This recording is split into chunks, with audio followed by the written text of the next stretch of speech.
এজন্য যুবক ভাই আমার এই একটা লাইন কথা মনে রাখো, মক্কার জমিনে যেদিন আল্লাহর নবী সাল্লাল্লাহু আলাইহি সাল্লাম কালেমার দাওয়াত শুরু করছিলেন, সেদিন কিন্তু তিনি প্রত্যেকের কাছেই কালেমার দাওয়াত দিছেন, সমান গুরুত্ব দিয়েই দিছেন, কলিজার সবটুকু দিয়ে তিনি প্রত্যেকের কাছেই দাওয়াত দিছেন।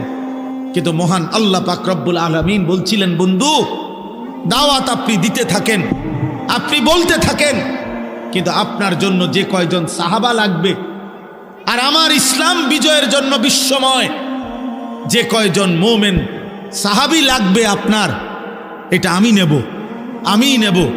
লাগবে যে কয়জন আমি নেব, যাদেরকে আমি চাই নেব, যাদেরকে আমি চাই নেব না। আপনি বলতে থাকেন। এজন্য খুদার কসম নবীজি আবু জেহেলকেও কালেমার দাওয়াত দিছে, আবু বকরকেও দাওয়াত দিছে, আবু লাহাবকেও দাওয়াত দিছে, ওমরকেও দাওয়াত দিছে।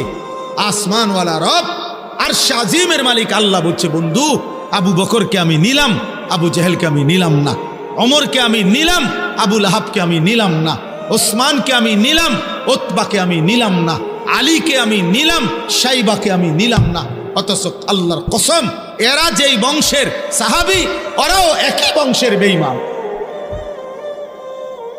আবু জেহেলও কুরাইশ, আবু বকরও কুরাইশ, আবু লাহাবও কুরাইশ, ওমরও কুরাইশ।